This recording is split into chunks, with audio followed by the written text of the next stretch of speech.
पहला प्रिंसिपल है division of the work. Fuel always suggest करते हैं, ये कोई एक हार्ड प्रिंसिपल नहीं बनाया है, इन्होंने बस एक सजेशन दिया है कि स्मॉल वर्क, ठीक है, जो स्मॉल वर्क होते हैं उनको आसानी से किया जा सकता है, लेकिन कोई अगर बहुत बड़ा प्रोजेक्ट रहेगा तो उसको करने में हमेशा कोई ना कोई डिफिकल्टीज आती रहेगी। इसीलिए Fayol always suggest that the, क्या सजेशन देते हैं, whole project divided into the small task, कि अगर आपके पास कोई बहुत बड़ा प्रोजेक्ट है तो उसको आप एक छोटे छोटे टुकड़ों में बांट दीजिए और एक उस टुकड़ों का हर एक हिस्सा आप किसी एक पर्सन को उसकी एबिलिटी के अनुसार असाइन कर दीजिए। जैसे कि कोई एक बड़ा प्रोजेक्ट है तो उसको एक स्मॉल पार्ट में डिवाइड करिए and every part should be assign to the one person according his capability and the interest. यानी सबसे पहला काम क्या होगा, डिवाइडेड इनटू स्मॉल टास्क, उनको एक स्मॉल टास्क में डिवाइड करिए, उसके बाद उस टास्क को, उस जो आपने टास्क को डिवाइड किया है वो आप असाइंड कर दीजिए, किसको, one person according his ability. अच्छा, इसका पॉजिटिव फर्क क्या होता है, इसका फर्क क्या पड़ेगा, स्पेशलाइजेशन, यानी आपके जो काम है उसमें स्पेशलाइजेशन आएगा, आपका जो काम है उसको करने वाला बंदा होगा वो अपनी फील्ड में स्पेशल होगा, इफिशियंसी बढ़ेगी उससे। अच्छा, इफिशियंसी क्या होता है, do work on the lower cost as possible as minimum cost, cost जितनी कम हो सके उतनी कम से कम कॉस्ट पर अगर आप उसको कर पा रहे हैं तो दैट इज द इफिशियंसीज। ठीक है, दूसरा है आपका अथॉरिटी एंड रिस्पॉन्सिबिलिटी। ये बहुत बड़ा आपका प्रिंसिपल है जिसमें फ्यूल इंसिस्ट कहते हैं कि अथॉरिटी और रिस्पॉन्सिबिलिटी के बीच में एक प्रॉपर बैलेंस होना चाहिए। That means proper balance between authority and responsibility. अगर आपके पास अथॉरिटी नहीं रहेगी और सिर्फ आपकी रिस्पॉन्सिबिलिटी है, you can not do better on the work. ठीक है, आप अपने काम में अच्छा नहीं कर सकते हो कि काम करने के लिए कुछ डिसीजन चाहिए, और डिसीजन कहां से आता है, अथॉरिटी से। अगर आपके पास डिसीजन लेने की अथॉरिटी नहीं है तो फिर आप उस रिस्पॉन्सिबिलिटी को वियर नहीं कर सकते हैं। एंड इसी के ठीक अगेंस्ट, अगर आपके पास रिस्पॉन्सिबिलिटी है, अथॉरिटी नहीं है, तो दैट मीन्स कि भाई आप काम नहीं कर पाएंगे, क्योंकि आपके पास डिसीजन मेकिंग कैपेसिटी ही नहीं है, डिसीजन मेकिंग पावर ही नहीं है। But same situation, if you are doesn't have the responsibility and you have the authority, अगर आपके पास अथॉरिटी है, अगर आपके पास अथॉरिटी है बट आपके पास रिस्पॉन्सिबिलिटी नहीं है, कि दैट मीन्स कि आप अपनी अथॉरिटी का मिसयूज करेंगे। जब आपके पास कोई काम ही नहीं है करने के लिए तो जाहिर सी बात है आप अपनी पावर का मिसयूज करेंगे। इसीलिए Fayol always insist that, fuel always suggest क्या करते हैं कि बैलेंस होना चाहिए, यानी जो काम आप कर रहे हैं उससे रिलेटेड पावर आपके पास होनी चाहिए, और अगर आपके पास पावर है तो उससे रिलेटेड आपके पास काम होने चाहिए। चलिए थर्ड आके देखते हैं। अच्छा, पॉजिटिव पॉइंट इसका देख लीजिए। पॉजिटिव पॉइंट क्या होगा,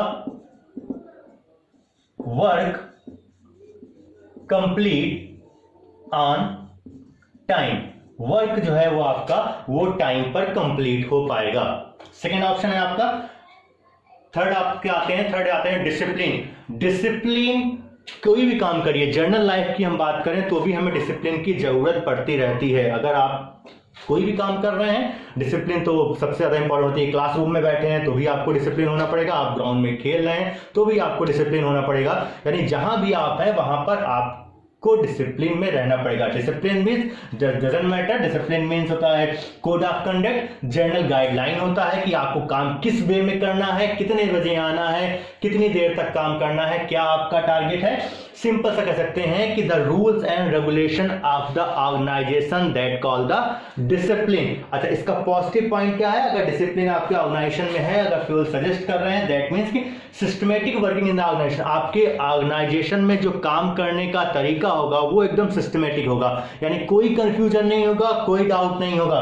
सेकंड ऑप्शन है इसका निगेटिव पॉइंट है, अगर आप इसका वायलेट करते हैं, अगर आप डिसिप्लिन अपने ऑर्गेनाइजेशन में नहीं लेते हैं तो कंफ्यूजन रहेगा आपके काम में कि काम हमें करना क्या है, कैसे करना है, काम पे हमेशा कंफ्यूजन रहेगा। एंड डिसऑर्डर, यानी कोई भी चीज आपकी ऑर्डर पर नहीं रहेगी, कोई चीज ऑर्डर से फॉलो भी नहीं होगी। कीप इट अप, पॉज करिए और आप इसको कॉपी करिए।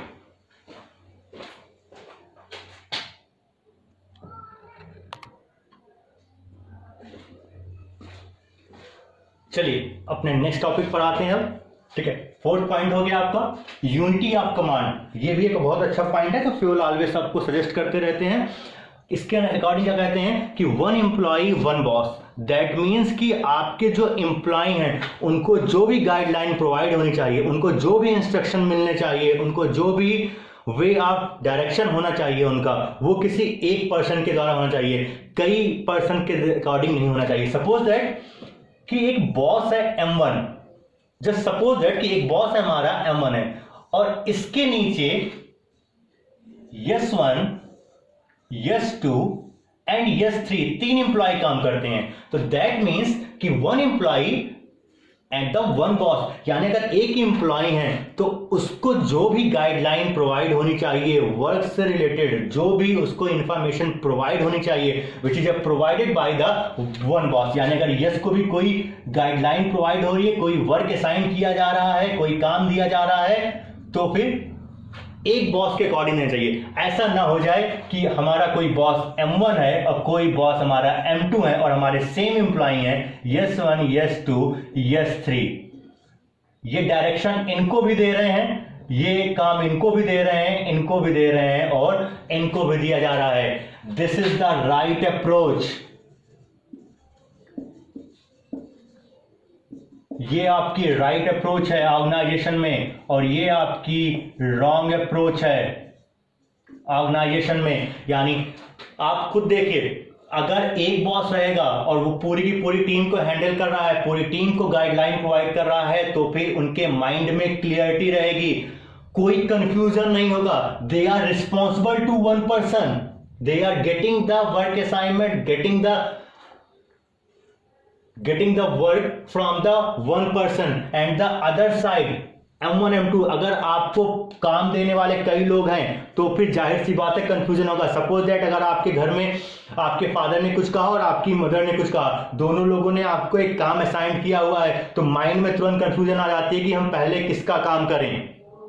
बट अगर सिर्फ काम देने वाला एक पर्सन रहेगा तो फिर मेरे माइंड में कोई भी कंफ्यूजन नहीं होगी। यानी अगर हम इस प्रिंसिपल को, यूनिटी ऑफ कमांड को ऑर्गेनाइजेशन में फॉलो करते हैं कि one boss for the one employ, एक एम्प्लॉय के लिए बॉस एक होना चाहिए, एक एम्प्लॉय के लिए कई बॉस नहीं होने चाहिए कि मैं किसको रिस्पॉन्सिबल हूं, मैं किसके लिए आंसरेबल हूं। ऐसा इसका पर्पस क्या है इसको देने का? इसका पहला पर्पस है अवॉइड कंफ्यूजन। कंफ्यूजन आप दूर कर सकते हैं। फिक्स रिस्पॉन्सिबिलिटी, आपको अपनी रिस्पॉन्सिबिलिटी पता है कि किसके लिए आप आंसरेबल है, to whom you are going to responsible. And third is है क्लियरिटी इन माइंड, आपके माइंड में क्लियरिटी रहेगी रिलेटेड टू वर्क, वर्क से रिलेटेड आपके जो माइंड में क्लियरिटी है वो पूरा क्लियर रहेगा, कहीं कोई कंफ्यूजन नहीं होगा। नेक्स्ट पे आते हैं अपना unity of direction. Unity of direction, confuse मत होइएगा, कमांड और डायरेक्शन। कमांड मतलब आपको जो इंस्ट्रक्शन दिए जा रहे हैं वो is provided by the one person, and the direction means कि जो भी आपकी यूनिट है उनका जो पर्पस होना चाहिए वो सेम डायरेक्शन में होना चाहिए। ऐसा नहीं है कि एक यूनिट है उसमें चार लोग का पर्पस कुछ और है, चार लोग का पर्पस कुछ और है, ऐसा बिल्कुल नहीं होना चाहिए। इसीलिए फ्यूल ने कहा है, फ्यूल ने सजेशन दिया है मैनेजर को कि one unit means one plan, all member has the common goal. यानी अगर एक मेंबर हैं, अगर आपने एक यूनिट बनाई है और तो उनके लिए सिर्फ एक प्लान होना चाहिए।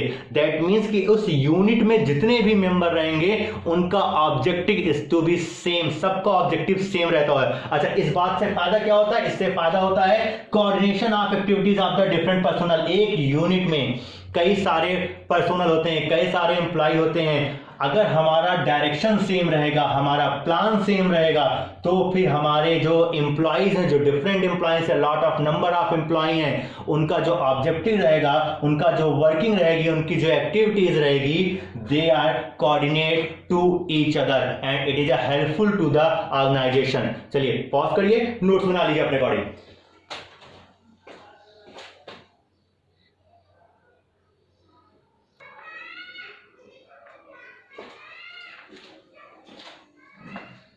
चलिए, आई होप सो आपने पिछला लिख लिया होगा। आगे बढ़ते हैं, आपने आगे अगले दो प्रिंसिपल की तरफ। ठीक है, अगला प्रिंसिपल है आपका subordinate of individual interest to general interest. That means Fayol suggest to the manager, Fayol जो है वो मैनेजर को सजेस्ट करते हैं कि इंसान का यानी जो एम्प्लॉय है, एम्प्लॉय का जो पर्सनल इंटरेस्ट होता है वो कभी भी ऑर्गेनाइजेशन के इंटरेस्ट से ऊपर नहीं होना चाहिए। दैट मीन्स कि जो ऑर्गेनाइजेशन का इंटरेस्ट होता है, जो ऑर्गेनाइजेशन का टारगेट है, जो ऑर्गेनाइजेशन के गोल हैं, वो हमेशा सुपरसीड होने चाहिए। यानी अगर सबसे पहले प्रायोरिटी देना है तो सबसे पहले प्रायोरिटी आपको जो है ऑर्गेनाइजेशन इंटरेस्ट को देना पड़ेगा। That means organization interest must supersede the interest of individual interest of individual. That means कि ऑर्गेनाइजेशन का जो इंटरेस्ट होता है, हर एक एम्प्लॉय का जो एक्टिविटीज होती है वो ऑर्गेनाइजेशन इंटरेस्ट के लिए होनी चाहिए, ना कि इंडिविजुअल इंटरेस्ट के लिए। उससे फायदा क्या होता है? अचीवमेंट ऑफ द गोल, यानी आप जो गोल ओरिएंटेड काम कर रहे हैं, जो आप गोल का काम कर रहे हैं, तो आपका जो टारगेट फिक्स है उसको अचीव करने में हेल्प मिलेगी। क्यों? क्योंकि जब ऑर्गेनाइजेशन बेटर करेगा तो फिर ऑर्गेनाइजेशन अपने एम्प्लॉय के लिए भी अच्छा सोच सकता है। If the organization earn the huge profit, thereafter organization distribute the dividend to the employee, to the shareholder, etc. ठीक है। पॉजिटिव पॉइंट इसका क्या हो जाएगा कि आप जो है ऑर्गेनाइजेशन के जो गोल है उसको आप आसानी से अचीव कर पाएंगे। निगेटिव पॉइंट क्या हो जाएगा? एम्प्लॉय सफर करेंगे। सीधी सी बात है, अगर ऑर्गेनाइजेशन का ऑब्जेक्टिव नहीं पूरा होगा तो एम्प्लॉय सफर होगी। अगर ऑर्गेनाइजेशन का टारगेट नहीं पूरा होगा तो नौकरी से निकाले जाएंगे, एम्प्लॉय निकाले जाएंगे, सैलरी जो नॉट इंक्रीमेंट है वो सैलरी भी इनकी नहीं बढ़ेगी, इनका प्रमोशन भी रुक सकता है। यानी जब ऑर्गेनाइजेशन अच्छा करेगा तो भी ऑर्गेनाइजेशन अपने एम्प्लॉय के लिए ही अच्छा कर पाएगा। Second option, no achievement of the organisation goal. अगर सब आदमी अपने अपने इंटरेस्ट के लिए करेंगे तो फिर ऑर्गेनाइजेशन का गोल नहीं पूरा हो पाएगा। सबसे बढ़िया एग्जांपल इसका क्रिकेट के लिए है। अगर आप एक क्रिकेट हैं तो फिर आपको टीम की तरीके से खेलना चाहिए, यानी आपको अपनी सेंचुरी से पहले आपको टीम के विनिंग कॉज को देखना चाहिए। कहीं ऐसा ना हो कि आपने अपनी सेंचुरी पूरी करने के लिए ज्यादा गेंदें खेल ली हो और आखिरी में रन रेट आपका इतना बढ़ जाए। उससे अच्छा है कि आप 80 पे आउट हो जाए, 75 पे आउट हो जाए, 60 पे आउट हो जाए, बट आपने वो जो रन बनाए वो इतनी तेज बनाए हैं कि आपका जो गोल था, विनिंग गोल था, वो आप अचीव कर सकते हैं। I hope you are understand what is the meaning of the subordinate of the individual interest to the general interest. अगर कोई प्रॉब्लम है तो फिर आप क्वेरी कर सकते हैं कमेंट में। रेम्यूनरेशन ऑफ एम्प्लॉय, रेम्यूनरेशन से आप सब वाकिफ होंगे, अकाउंट में कई बार आपने पढ़ा होगा। Remuneration means wages and salary. Fuel always insists that to the management, to the organization कि please provide the fair wages and the salary to the employee। employee को सही मतलब फेयर वेजेस और सैलरी प्रोवाइड होनी चाहिए, at least reasonable standard, यानी जैसा उनका काम है उस काम के अकॉर्डिंग एक रीजनेबल स्टैंडर्ड पर उनको उनकी सैलरी प्रोवाइड करनी चाहिए। इससे फायदा क्या हो जाएगा? इससे एम्प्लॉय मोटिवेट होंगे। क्यों? क्योंकि उनको एक रीजनेबल रेट पे उनको काम मिल रहा है, काम कर रहे हैं। दूसरी बात होती है सेटिस्फैक्शन, वो सेटिस्फाइड रहेंगे। जब एम्प्लॉय आपको सेटिस्फाइड रहेगा, जब आपके वर्कर सेटिस्फाइड रहेंगे, they put the more and more effort to the organization। devotion and commitment, जब उनको पैसा अच्छा मिलेगा, जब उनके काम के अकॉर्डिंग उनकी सेटिस्फैक्शन रहेगी तो फिर उनका डेवोशन जो कंपनी के प्रति है, ऑर्गेनाइजेशन के लिए जो उनका डेवोशन है वो बेटर होगा और उनका जो कमिटमेंट होगा कंपनी के लिए वो बेटर ही बेटर होता जाएगा। चलिए नोट कर लीजिए, नोट्स बना लीजिए।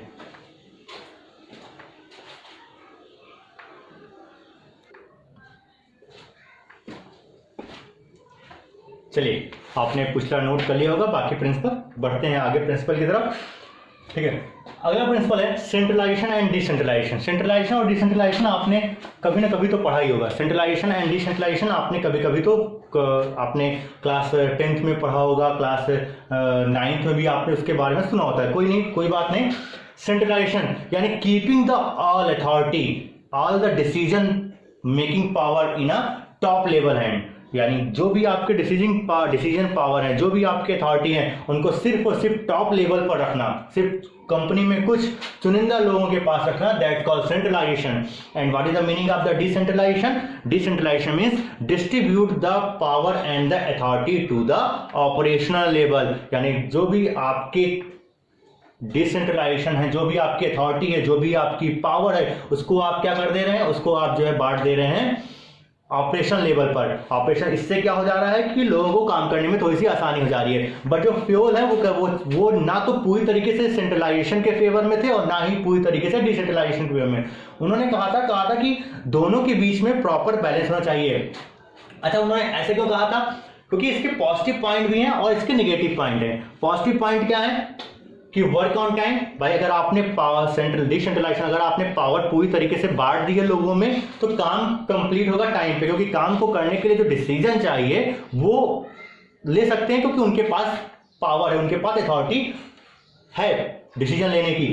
दूसरा है decision at the operation level, यानी पॉजिशन, यानी डिसीजन में डिले नहीं होगा। अगर मुझे कोई काम करना तो मेरे पास अगर अथॉरिटी है, मुझे अपने घर वालों से, अपने फादर से नहीं पूछना है, तो मैं वो डिसीजन जल्दी ले लूंगा। लेकिन अगर डिसीजन लेने की पावर सिर्फ फादर के पास पड़ी हुई है, तो फिर जाहिर सी बात है, अगर मुझे कोई डिसीजन लेना होगा, मुझे कोई काम करना होगा, तो first of all I am taking the permission of him, मैं उनकी परमिशन लूंगा। उसके बाद हो सकता है कि परमिशन लेने में थोड़ा सा टाइम लग जाए, तो वर्क में डिले हो सकता है।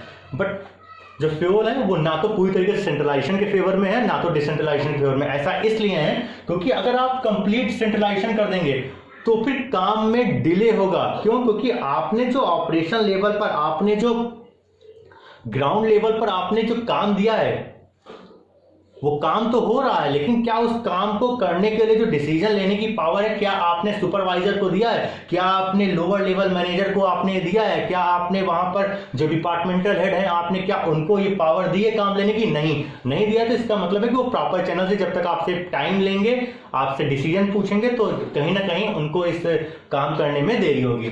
सेकेंड है, आपको अगर कंप्लीट डिसेंट्रलाइजेशन के भी फेवर में नहीं है, क्योंकि कंप्लीट डिसेंट्रलाइजेशन कर देंगे तो फिर आपकी अथॉरिटी का मिसयूज होगा। क्यों? क्योंकि अगर हमें अपने बॉस से कुछ पूछना ही नहीं है, मुझे अपने फादर से कुछ पूछना ही नहीं है, मुझे अपने सुपीरियर से कुछ पूछना ही नहीं है, तो जाहिर सी बात है मैं अपने मन की करूंगा। और अगर अपने की मन करूंगा तो समटाइम्स भी I am going to misuse the authority of the working, यानी जो हमारी वर्किंग की अथॉरिटी है, मैं उसका क्या करूंगा? मिस यूज करूंगा। सेकेंड आते हैं आपके प्रिंसिपल पर, प्रिंसिपल ऑफ ऑर्डर। ऑर्डर क्या कहता है? कहता है according to the Fayol insist to the manager कि man and the material has the proper place in the organisation, यानी जो आपके मैन्स हैं और जो आपके मटेरियल्स हैं, दैट मीन्स आप कह सकते हैं कि everyone has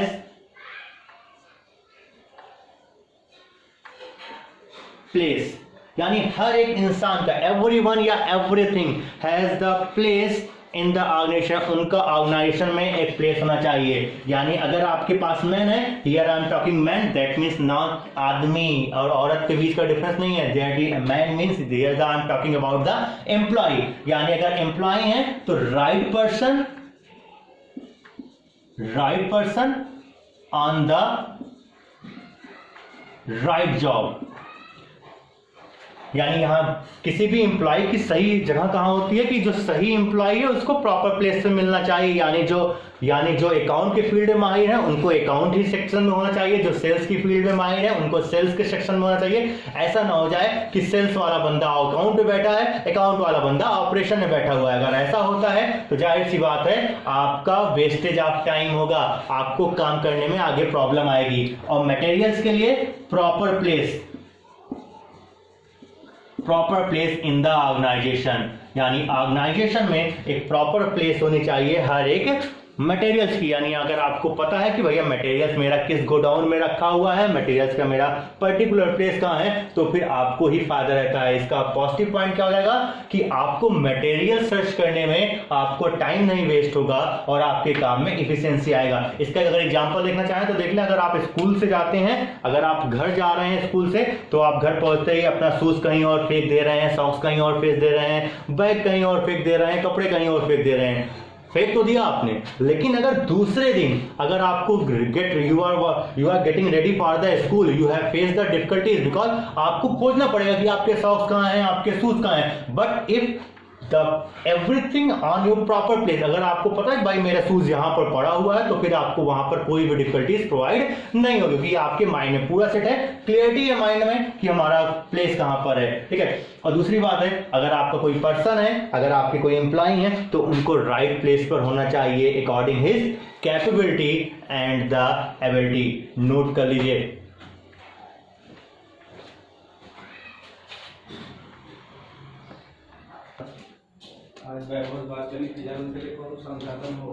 चलिए आगे डिसाइड करते हैं, आगे बढ़ते हैं अपना scalar chain. Scalar chain, principle of scalar chain. तो स्केलर चेन जब भी आपसे पूछा जाएगा, जब भी आपसे इसके बारे में केस स्टडी पूछी जाएगी, तो फिर आपको मस्ट भी क्या फॉलो करना है। अगर सिर्फ स्केलर चेन फॉलो करना है आपको, अगर स्केलर चेन से पूछता है कि what is the scalar chain, तो सबसे पहले आप ये फिगर जरूर बनाएंगे।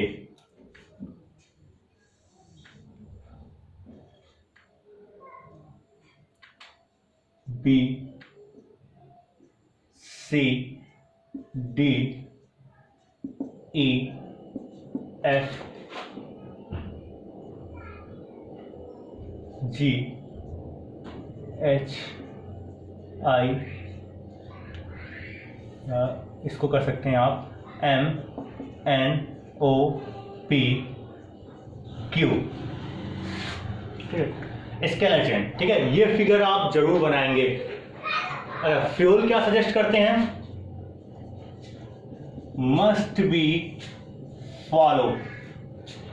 ठीक है, mister Henri Fayol suggest to the organisation कि scalar chain must be follow in the organisation. If अगर एफ को कोई भी इंफॉर्मेशन अगर ओ को पास करनी है, अगर एफ को कोई भी इंफॉर्मेशन ओ को पास करनी है, तो एफ पहले ई को पास करेगा, ई डी को पास करेगा, डी सी को पास करेंगे, सी बी को पास करेंगे, ए को पास करेंगे, एम को पास करेंगे, एन को पास करेंगे, और उसके बाद ओ के पास जाएंगे। यानी जो एक वे ऑफ कम्युनिकेशन है वो स्केलर चेन होना चाहिए। Every person should have to follow the scalar chain.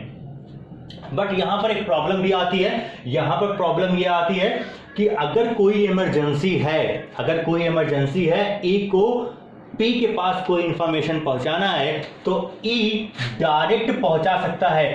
But in case of emergency, in case of emergency, and that call gang plank, that call gangplank. Due to the emergency, E skip the next level of communication, that's called gangplank. What is the meaning of the gangplank? Due to the emergency, due to emergency, employee can skip next level of communication. Due to emergency, employee can skip next level of the communication. That means gangplank. अगर but Fayol का कहते हैं कि अगर emergency नहीं है तो should be follow the scalar chain. Organization में स्केलर चेन फॉलो होनी चाहिए। अगर ए को एफ को कोई इंफॉर्मेशन ए को पहुंचानी है, तो F should be transfer to E, E transfer to D, D transfer to C, C transfer to B, and at least B transfer to A. अच्छा, इसका पॉजिटिव पॉइंट क्या है? Systematic flow of the information. Information का जो flow होता है, information का जो एक चेन होती है, उसका एक पूरा सिस्टम बना होता है। आप एक सिस्टम के थ्रू से जा सकते हैं। आप देखिएगा जितने भी गवर्नमेंट डिपार्टमेंट हैं, they are working in a proper channel. अगर उन्हें कोई इंफॉर्मेशन प्रोवाइड करनी है तो भी वो एक प्रॉपर चैनल से ही चलते हैं। उसके बाद क्या है? No communication gap. कम्युनिकेशन के बीच में कोई गैप नहीं रहेगा, यानी ए और ई के बीच में कोई कम्युनिकेशन गैप नहीं है, क्योंकि ए क्या कर रहे हैं, वो इंफॉर्मेशन सबको प्रोवाइड कर रहे हैं। कोई भी उनके कम्युनिकेशन के बीच में गैप नहीं रहेगा। क्लियरिटी रहेगी माइंड में, कम्युनिकेशन गैप रहेगा। ठीक है, अगर आप इसको फॉलो नहीं करते हैं, अगर आप इस प्रिंसिपल को वायलेट करते हैं, तो जाहिर सी बात है आपको इस चीज में प्रॉब्लम आने वाली है। नेक्स्ट क्या है? No clarity of authority. अगर आप जो है पास नहीं करेंगे तो ई को पता ही नहीं चलेगा कि ई की अथॉरिटी क्या है, डी की अथॉरिटी क्या है, सी की अथॉरिटी क्या है, एंड द एटलीस्ट बी की अथॉरिटी क्या है। इसलिए Fayol suggest to the organisation कि scalar chain should be follow in the organisation, it is a way of the communication. Way क्या है, आपके ऑर्गेनाइजेशन में कम्युनिकेशन का वे है। और साथ ही साथ अगर ई को कोई चीजें अगर ओ तक पहुंचानी है तो इसमें जाहिर सी बात है it has the take the lot of time, and इससे बचने के लिए फ्यूल ने एक नया मेथड भी दिया था, एक और वे ऑफ कम्युनिकेशन दिया है, दैट्स कॉल्ड गैंग प्लान। कि अगर आपके पास कोई इमरजेंसी है और वाकई वो ऑर्गेनाइजेशन में इमरजेंसी जिसकी वजह से ऑर्गेनाइजेशन के लिए बहुत इंपॉर्टेंट थिंग्स है, तो I can skip the organization, skip the next step of the communication, and he should be provide information direct to P or direct to O or direct to N, but in case of the only emergency। Note कर लीजिए।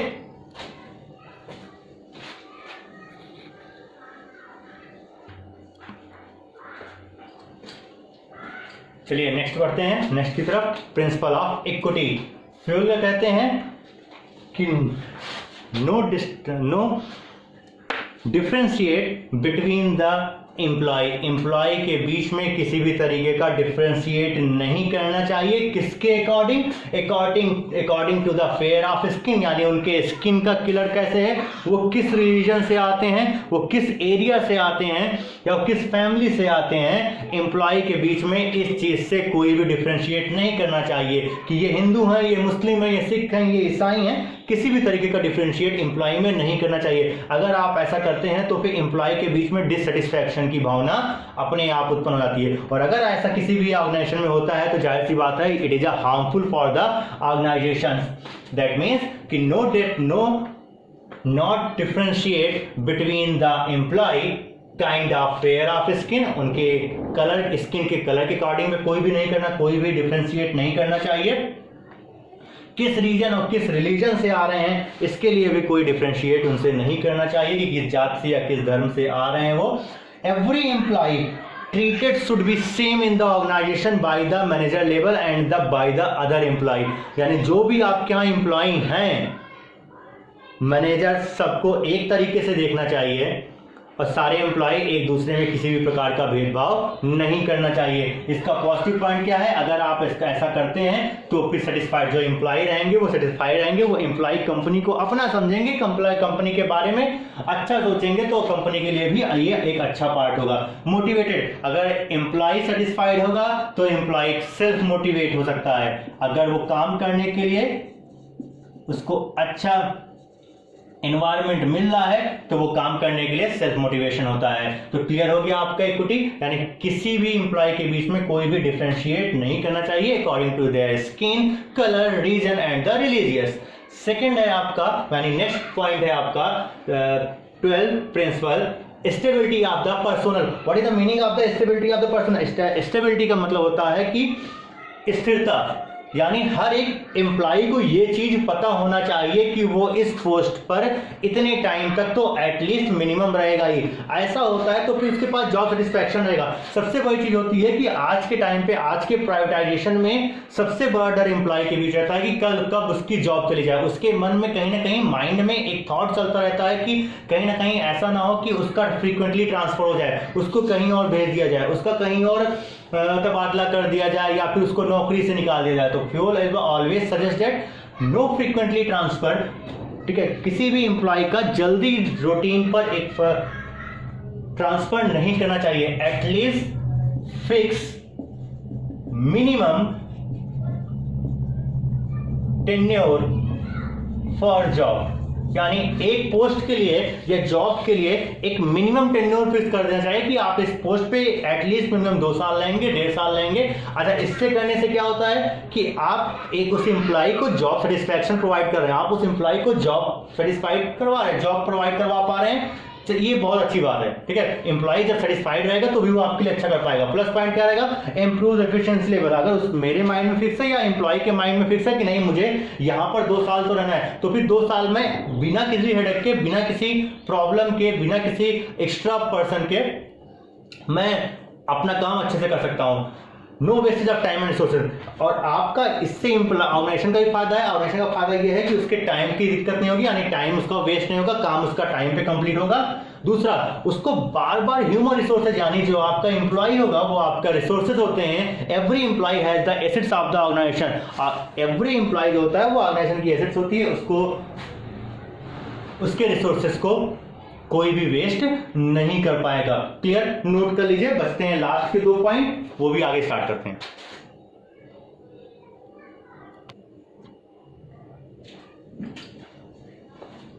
चलिए जल्दी से last के 2 point fuel के बचे हुए हैं, वो भी देख लेते हैं। 13 एंड द 14, ठीक है। 13 पॉइंट है प्रिंसिपल ऑफ इनोवेशन, ठीक है। प्रिंसिपल ऑफ इनोवेशन या फिर principle of innovative. Fayol always suggest to the manager और ऑर्गेनाइजेशन कि you should the welcome of the ideas and the suggestion of the employee, because employee doing the work on the ground level, they face the difficulties and they can put the effective suggestion and the effective ideas to the manager। यानी fuel कहते हैं कि अगर employ, जो एक आपका employ होता है वो ऑर्गेनाइजेशन पर लो लेवल पर, वो प्लेटफॉर्म एरिया पर, वो ग्राउंड लेवल पर काम कर रहा है, तो उसको काम में आने वाले डिफिकल्टीज के बारे में बहुत अच्छे तरीके से पता हो सकती हैं। और हो सकता है कि वो कुछ ऐसे आइडियाज जो वाकई ऑर्गेनाइजेशन के लिए क्या हो जाएगा, हेल्पफुल रहेगा, वो ऑर्गेनाइजेशन के लिए क्या होगा, इफेक्टिव होगा। That means Fayol always suggest to the manager and the organizations welcome the ideas and the suggestion of the employ.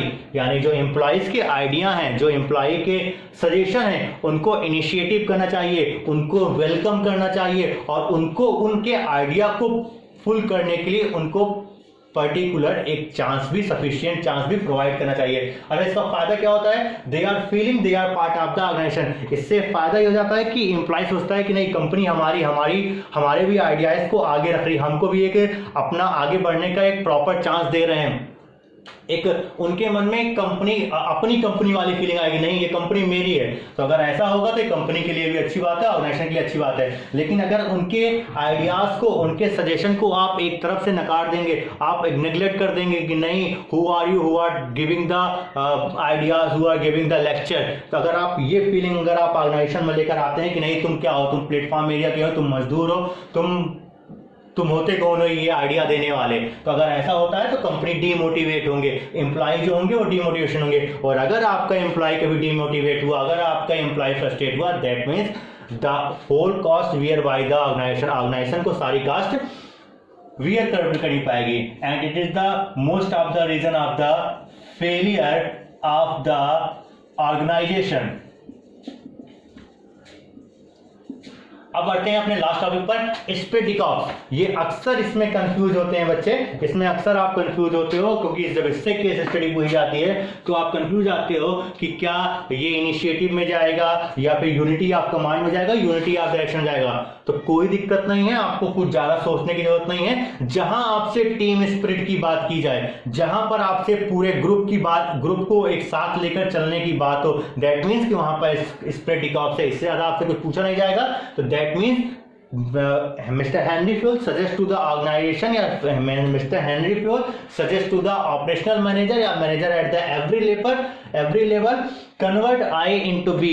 मैं से हमको कन्वर्ट करो, मैंने ये काम किया है, इस चीज को हटाकर हम सब ने इस काम को मिलकर किया है, ये भावना आपको कंपनी में लानी चाहिए यार। यानी दैट मीन्स आपको जो आपकी कंपनी की टीम है उसकी टीम स्पिरिट को प्रमोट करना चाहिए कि नहीं, आपके अकेले के काम करने से कहीं ज्यादा बेहतर रहेगा कि अगर आप पूरी टीम को साथ में लेके चलते हैं। क्यों? क्योंकि अगर आप पूरी टीम को साथ में लेके चलते हैं तो फिर आपका जो ऑब्जेक्टिव रहेगा वो इंडिविजुअल ऑब्जेक्टिव से हटकर वो आपका ऑर्गेनाइजेशनल ऑब्जेक्टिव में अपने आप कन्वर्ट हो जाएगा। दैट मीन्स जो आपके कॉमन ऑब्जेक्टिव होंगे, यानी एक यूनिट के लिए कॉमन ऑब्जेक्टिव होना चाहिए, जैसा कि आप पढ़ चुके हैं यूनिटी ऑफ डायरेक्शन में। इसलिए कंफ्यूज मत होइएगा, स्प्रेडिकॉप्स में टीम स्पिरिट की बात कही गई है। कन्वर्ट आई इनटू बी, आई को आप बी में कन्वर्ट करा दीजिए, यानी हमेशा प्रमोट करिए टीम स्पिरिट को। अगर टीम स्पिरिट आपकी बढ़ जाएगी तो फिर आपका ग्रुप का जो गोल रहेगा उसको आपको अचीव करने में काफी आसानी रहेगी। Thank you. ये आपके 14 प्रिंसिपल्स हैं, ये इंपॉर्टेंट प्रिंसिपल हैं, इससे ज्यादा आपसे कुछ खास पूछा नहीं जाएगा। तो एक बार इस प्रिंसिपल को थोड़ा सा रिवाइज कर लीजिएगा। बेस्ट ऑफ लक, मिलते हैं फिर टेलर के साथ। FW टेलर यानी फ्रेडरिक विलियमसन टेलर के साथ, उनकी क्या प्रिंसिपल थी, उनके क्या टेक्निक से। सी यू, बाय बाय।